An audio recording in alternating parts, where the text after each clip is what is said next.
afternoon from Sedona. Right now I'm on the R9T and we're headed towards the Chapel of the Holy Cross just ahead.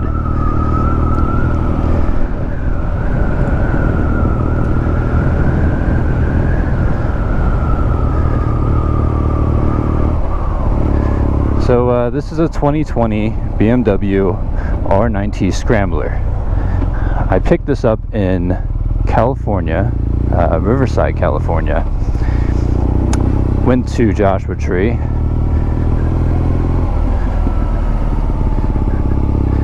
But my footage at Joshua Tree didn't come out right.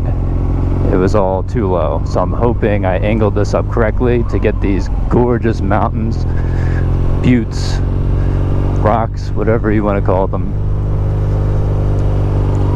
and to give sort of a first and second impression of the BMW R9T.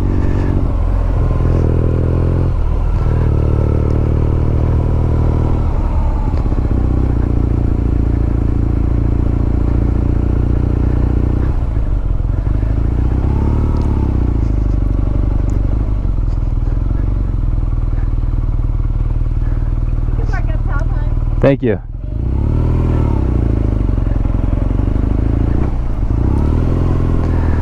So, wow, look at this. Woo!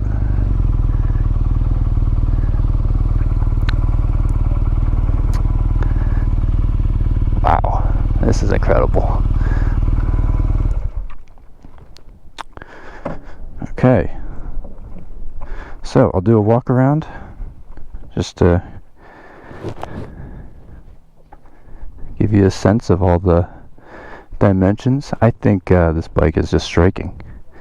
Everything just looks great about it. All the angles. It's wide. It's beefy, but it's still relatively small. And I really like the tan seat. I think that matches this environment perfectly, honestly. Yeah, it's just a beautiful bike. It has some quirks to it, which I'll point out in a moment. I'm coming from the BMW, the Triumph Bonneville dual carburetor, and this is a lot more powerful. First, right away, if you know anything about the R9T, is that if you rev it, it goes back and forth because of the boxer engine, which is these two haunches down here. The boxer engine is what the name implies. They're like boxer gloves punching in and out from each other, and the idea is to give a lower center of gravity, but you get this gyrating effect, and so that's why it shifts back and forth. And the idea is that you're not losing momentum going forward. It's more just side to side. But you only notice it when you're standing still. When you're actually moving, it doesn't have that effect.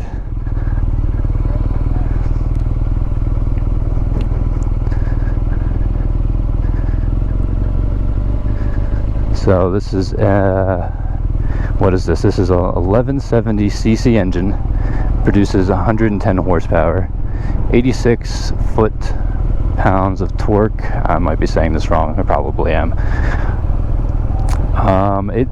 According to Google, it gets 40 miles to the gallon, and this holds 4.5 gallons.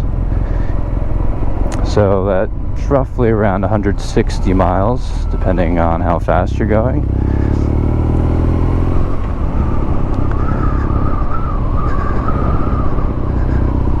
Cool place.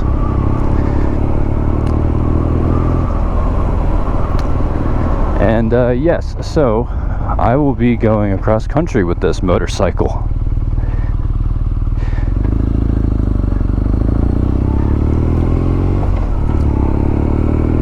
And we'll be giving thorough reviews. And I was thinking that how I'm going to be making videos, and I think I'm going to keep it simple. I'm just going to do, you know, quick updates in the beginning of these videos, and the rest will just be me traveling through national parks, anything cool, anything worth capturing on video. So, what else can I say? Oh, other quirks about this bike. So coming from the Triumph Bonneville, I noticed that the rear brake on my right side, you cannot put your foot under it, which in the Bonneville, coming from that, is sort of what I did. I don't know if it was made like that, but it made highway traveling a lot easier in case there were unexpected bumps. You could slip your foot under there and you know you wouldn't jump off the bike. This does not have that. So I'll have to get used to that.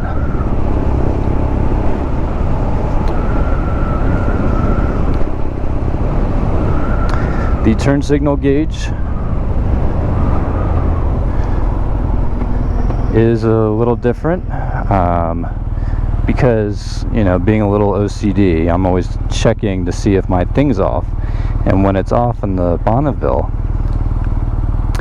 there's no clicking, so there's nothing to worry about. And this bike, it's always clicking, so it's a little you know, kind of doesn't fit my OCD, but that's okay. I can get used to this.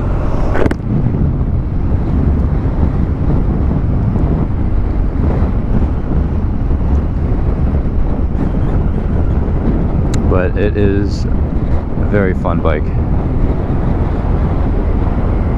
It's got a lot of pulling power, easy to pass cars on the highway if you need to.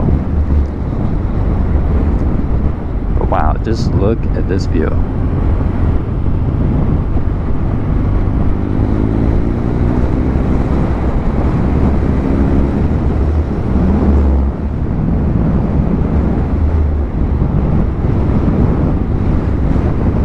So, sit back, relax, enjoy the ride while I'm in 100-degree heat.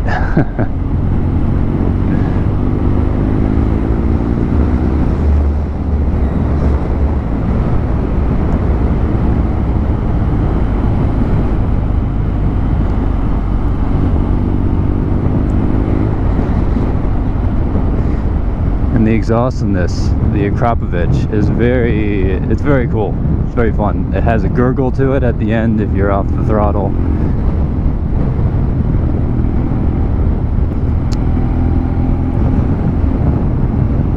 It has a menu. It has 2 trips, so I can keep track of my actual trip, and I can keep track of my trips in between gas stations.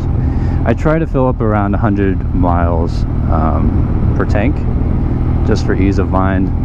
I do get a gas indicator to let me know if I'm on reserve. Sometimes maybe I have to do some adjustment with the settings, but it's been coming on right around 100 miles, so I'm not sure if I have to adjust that, because I do know this can go a little bit farther than that.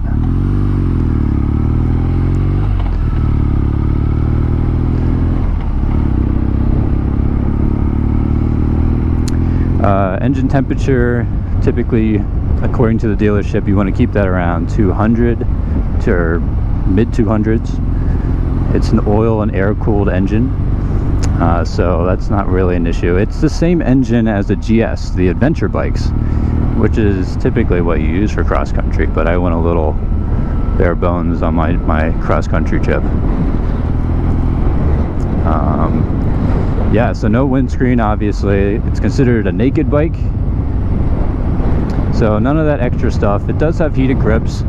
It has ABS, which you can turn off, ASC, which you can turn off, a clock, odometer,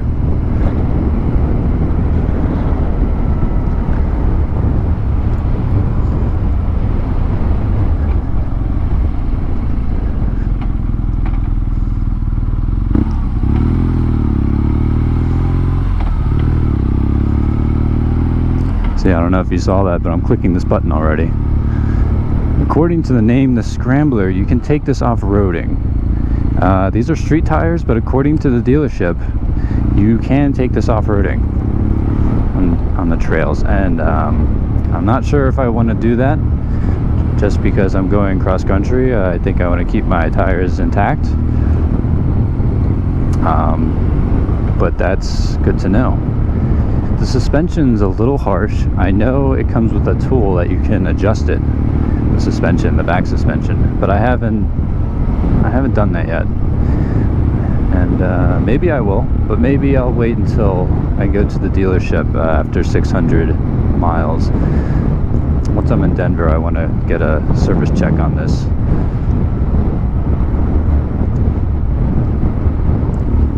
So that's it. I just wanted to do a quick video, first and second impressions, because my first impressions did not make it on camera. So yeah, I'll see you in the next one.